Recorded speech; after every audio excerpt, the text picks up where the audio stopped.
Water exploded upward from solid stone. No pumps. No electricity. Just pure physics mastered by Maya engineers 1,000 years before Europe discovered the same technology. And until 2006, nobody believed it was possible. In 2006, archaeologist Kirk French was mapping underground aqueducts beneath the ancient Maya city of Palenque when his instruments detected something impossible. A water channel that narrowed from 10 centimeters to just 5 centimeters. At first, it seemed like a construction error. Ancient builders working with crude stone tools surely could not have intentionally created such precise measurements. But French knew something about fluid dynamics. And he realized that this narrowing was not a mistake at all. It was genius engineering. The ancient Maya had discovered a principle that European scientists would not formally document until the 18th century. They had created pressurized water systems using nothing but gravity, stone, and pure mathematical brilliance. But here is the mystery that kept French awake at night. Why would the Maya need pressurized water in the first place? To understand what the Maya achieved, you need to understand a principle called the Venturi effect. When water flows through a narrowing channel, something remarkable happens. The water speeds up. And as it speeds up, pressure builds. Think of putting your thumb over a garden hose. The water shoots further because you have created a restriction. The Maya figured this out through pure observation and experimentation over centuries. They built aqueducts with precisely calculated restrictions that could generate enough pressure to push water vertically. Water flowing downhill from natural springs would hit these narrowed sections and gain enough force to shoot upward through fountain spouts. No pumps required. Just gravity doing the work and clever engineering multiplying the effect. If this is already changing how you think about ancient technology, drop a like so I know to keep going. But here is where it gets truly remarkable. The Maya did not just build one pressurized fountain. They built an entire water palace. Now imagine you are a Mayan noble in 700 AD. You climb the limestone steps of the Palenque palace, and you hear something incredible. The sound of water flowing through stone walls.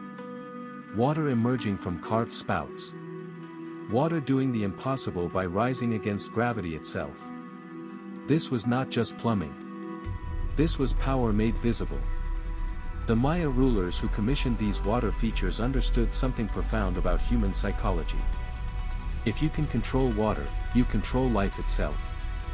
And if you can make water defy natural laws, you must have divine favor. But let me put this in perspective. At this exact moment in history, most of Europe was still using chamber pots. The most advanced water technology in medieval Europe was a bucket and a well.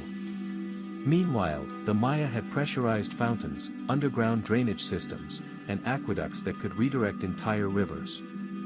And then it got stranger. Because the Palenque water palace was not just functional. It was designed to make sounds. The Maya did not just want water to flow. They wanted it to sing. Archaeoacoustics researchers discovered that the stone channels at Palenque were carved with specific dimensions to create resonant frequencies. When water flowed through certain passages, it produced sounds that echoed through the palace chambers. Low rumbles that mimicked thunder. High pitches that resembled bird calls.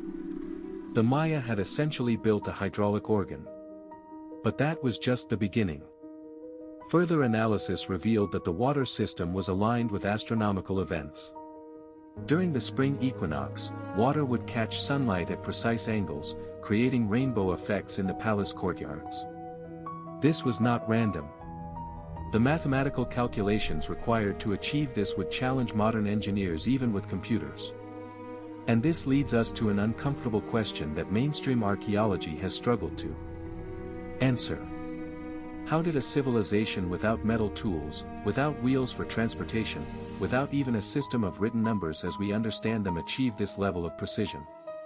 But here is what nobody expected. The pressurized plumbing at Palenque was not even the most advanced water engineering the Maya built. If you want to see how deep this rabbit hole goes, make sure you are subscribed. In 2009, researchers discovered an even more sophisticated system at the nearby site of Piedras Negras. This system included what can only be described as ancient flush toilets. Stone seats positioned over channels that used water pressure to carry waste away from living areas. The Maya had solved sanitation problems that would plague European cities for another 1,000 years. Think about that for a second. London in the 1850s was suffering cholera outbreaks because they had not figured out how to separate sewage from drinking water. The Maya solved this in 700 AD. But the question remained. If the Maya had achieved this level of technological sophistication, why did it all collapse? Why did this knowledge vanish so completely that archaeologists did not believe it existed until they literally stumbled upon it? The Maya collapse is one of archaeology's greatest mysteries. Between 800 and 1000 AD, cities that had thrived for centuries were abandoned. Populations that numbered in the millions simply vanished from the archaeological record. Temples were swallowed by jungle. And technologies that had taken generations to develop were lost. For decades, scholars blamed warfare. Then drought. Then disease. But recent evidence suggests something far more complex. Drop your theory in the comments because I want to see who figured it out. The water engineering that had made Maya cities possible also made them vulnerable. These systems required constant maintenance. Specialized knowledge passed from master engineers to apprentices over decades. When Maya society fractured, that chain of knowledge broke. Within a single generation, the understanding of how to build and maintain pressurized water systems disappeared. It was not destroyed. It was simply forgotten. And this is where the story becomes truly haunting.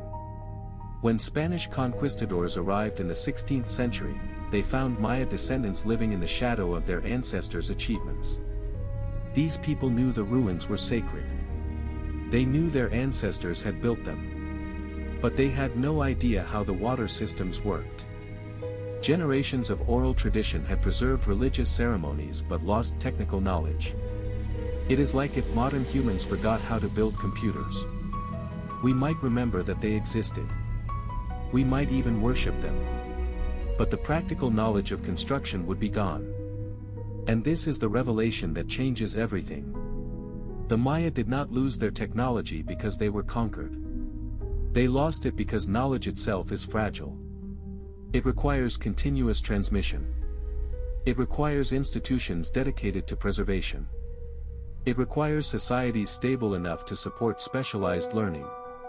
When any of those fail, centuries of accumulated wisdom can vanish in a single lifetime. I want you to remember this part.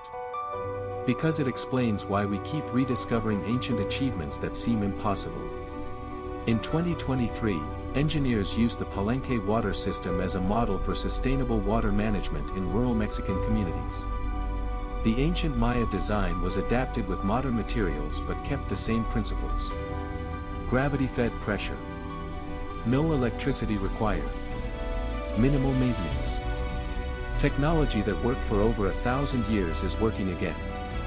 And researchers believe dozens of similar systems remain undiscovered beneath the jungle canopy. Every year, LiDAR surveys reveal new Maya cities that dwarf previous estimates. We have mapped less than 10% of ancient Maya territory. What else did they build that we have not found yet? The Maya Water Palace mystery reminds us of something essential. Progress is not linear. Advanced civilizations can rise, innovate brilliantly, and fall without their knowledge reaching us. We are not smarter than our ancestors. We are just different. And sometimes, looking backward is the best way to move forward. The real genius of Maya water engineering was not just technical. It was philosophical. They understood that water was not something to dominate but something to work with. Their systems did not fight gravity. They used it. They did not require external power. They were self-sustaining.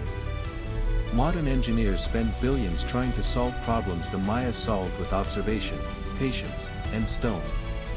And here is the uncomfortable truth. We might be losing knowledge right now that future generations will struggle to recover. How many technical skills are concentrated in aging experts with no apprentices? How much institutional knowledge disappears when companies close or governments change? The Maya built pressurized plumbing that lasted 1,000 years. Most modern infrastructure is designed to last 50. Their technology survived earthquakes, hurricanes, and centuries of neglect. Our plastic pipes will need replacement in a few decades. Maybe the real question is not how the Maya achieved such advancement. Maybe the real question is why we have not learned from them sooner. Today, if you visit Palenque during the rainy season, you can still see water flowing through channels carved over 1,300 years ago. The same physics. The same pressure principles. The same engineering that baffled modern archaeologists when they first discovered it. The Maya did not have universities or peer-reviewed journals or computer simulations. They had generations of careful observation. Trial and error refined over centuries. Knowledge passed from parent to child, from master to apprentice, in an unbroken chain that connected human curiosity across time. That chain broke once. It could break again. And maybe that is the most important lesson the Maya water palace teaches us. Technology is not magic. It is accumulated human effort. And every generation has a choice. Pass it on or let it fade into mystery for future archaeologists to rediscover. What ancient technology surprises you most?